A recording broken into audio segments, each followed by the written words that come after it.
ಚುನಾವಣಾ ಅಖಾಡಕ್ಕೆ ಇದೇ ಮೊದಲ ಬಾರಿಗೆ ಇಳಿದಿರುವ ದಳಪತಿ ವಿಜಯ್ ಅವರ ಪ್ರಚಾರಕ್ಕೆ ದೊಡ್ಡ ಮಟ್ಟದಲ್ಲಿ ಜನಸ್ಪಂದನೆ ಏನೂ ಸಿಗ್ತಾ ಇದೆ. ಇದೇ ಹುಮ್ಮಸ್ಸಿನಲ್ಲಿರುವ ವಿಜಯ್ ರಾಜ್ಯಾದ್ಯಂತ ಭರ್ಜರಿ ಕ್ಯಾಂಪೇನ್ ಅನ್ನು ಮಾಡ್ತಾ ಇದ್ದಾರೆ. ತಮಿಳುನಾಡು ವಿಧಾನಸಭಾ ಚುನಾವಣೆ ಇದೇ ಏಪ್ರಿಲ್ 23ರಂದು ಒಂದೇ ಹಂತದಲ್ಲಿ ನಡೆಯಲಿದ್ದು ಮೇ 4ಕ್ಕೆ ಫಲಿತಾಂಶ ಹೊರಬೀಳಲಿದೆ.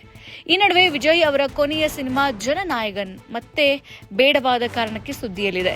ಚಿತ್ರ ಸೆನ್ಸಾರ್ ಬೋರ್ಡ್ಗೆ ವೀಕ್ಷಣೆಗೆ ಹೋದ ನಂತರ ಸದಾ ಒಂದಲ್ಲ ಒಂದು ರೀತಿಯಲ್ಲಿ ಗಾಸಿಪ್ ಮೆಷಿನ್ಗಳಿಗೆ ಆಹಾರವಾಗ್ತಾ ಇರುವ ಚಿತ್ರದ HD ಪ್ರಿಂಟ್ ಈಗ ಲೀಕ್ ಆಗಿದೆ. ಚುನಾವಣಾ ಹೊಸ್ತಿಲಲ್ಲಿ ಇದು ತಮಿಳುನಾಡಿನಲ್ಲಿ ಭಾರೀ ಸಂಚಲನಕ್ಕೆ ಕಾರಣವಾಗಿದೆ. ಜನನಾಯಕನ್ ಸಿನಿಮಾ ತನ್ನ ವೃತ್ತಿ ಜೀವನದ ಕೊನೆಯ ಸಿನಿಮಾ ಎಂದೇ ದಳಪತಿ ವಿಜಯ್ ಹೇಳಿದರು. ರಾಜಕೀಯ ಎಂಟ್ರಿಗೆ ಲಾಭವಾಗಲಿ ಎನ್ನುವ ಕಾರಣಕ್ಕಾಗಿಯೇ ಮತ್ತು ಇದಕ್ಕೆ ಹೊಂದಿಕೊಳ್ಳುವ ಚಿತ್ರಕಥೆಯನ್ನ ಸಿನಿಮಾಗೆ ಆಯ್ಕೆ ಮಾಡಿಕೊಳ್ಳಲಾಗಿತ್ತು.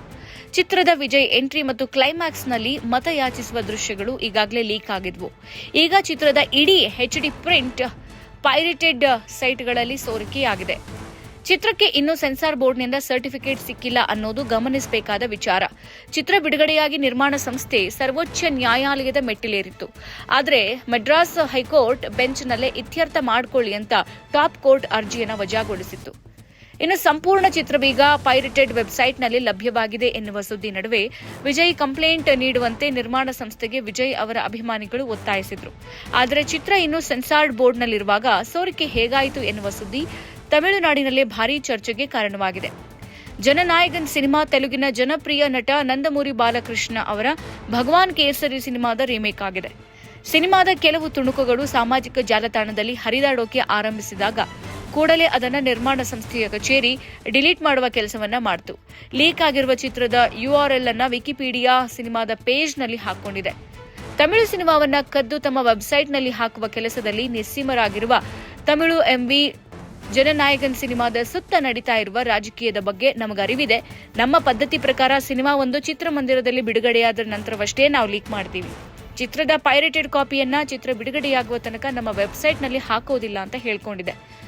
ಇನ್ನು ವಿಜಯ್ ಅಭಿನಯದ ಜನನಾಯಕನ್ ಸಿನಿಮಾವನ್ನ KVN ಪ್ರೊಡಕ್ಷನ್ ಸಂಸ್ಥೆ ನಿರ್ಮಿಸ್ತಾ ಇದೆ. ಚಿತ್ರದಲ್ಲಿ ಪೂಜಾ ಹೆಗಡೆ, ಬಾಬಿ ಡಿಯೋಲ್, ಮಮಿತಾ ಬೈಜು, ಗೌತಮ್ ಮೆನನ್, ಪ್ರಕಾಶ್ ರಾಜ್, ನಾಸರ್, ಪ್ರಿಯಾಮಣಿ ಮುಂತಾದವರು ನಟಿಸಿದ್ದಾರೆ. ಚಿತ್ರವನ್ನ ಮೊದಲು ಈ ವರ್ಷದ ಜನವರಿ 9ನೇ ತಾರೀಕಿಗೆ ಬಿಡುಗಡೆಗೆ ನಿರ್ಧರಿಸಲಾಗಿತ್ತು.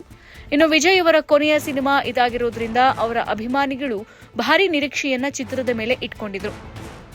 ಅವರ ರಾಜಕೀಯ ಎಂಟ್ರಿಗೆ ಸರಿಯಾಗಿ ಹೊಂದುವ ಚಿತ್ರವೇ ಜನನಾಯಕನ್ ಸಿನಿಮಾ ಎನ್ನುವ ಸುದ್ದಿ ನಡುವೆ ಚಿತ್ರದ ಪೈರೇಟೆಡ್ ವರ್ಷನ್ಸ್ HD ಕ್ವಾಲಿಟಿಯಲ್ಲಿ ಲೀಕ್ ಆಗಿದೆ. ಇದರ ಹಿಂದೆ ಏನಾದರೂ ಸಂಚಿದೆಯಾ, ಇದು ಉದ್ದೇಶಪೂರ್ವಕವೇ ಎನ್ನುವ ಚರ್ಚೆಗಳು ಜೋರಾಗಿ ನಡೀತಾ ಇದೆ. ಇನ್ನು ಚಿತ್ರ ಸೋರಿಕೆಯ ಹಿಂದೆ ರಾಜಕೀಯ ಕೆಸರೆರ ಚಾಟ ಜೋರಾಗಿ ನಡೀತಾ ಇದೆ. ಚಿತ್ರವು ಸೆನ್ಸಾರ್ನಲ್ಲಿರುವಾಗ ಸೋರಿಕೆ ಹೇಗೆ ಸಾಧ್ಯ ಆಯಿತು? ಚಿತ್ರ ಲೀಕ್ ಆದ ನಂತರ ಚುನಾವಣೆಯಲ್ಲಿ ಆಗುವ ಪರಿಣಾಮಗಳೇನು ಅನ್ನೋದು ಸದ್ಯ ಚುನಾವಣಾ ಹೊಸ್ತಿಲಲ್ಲಿರುವ ತಮಿಳುನಾಡಿನಲ್ಲಿ ಜನರ ಬಿಸಿ ಬಿಸಿ ಚರ್ಚೆಗೆ ಕಾರಣವಾಗಿದೆ.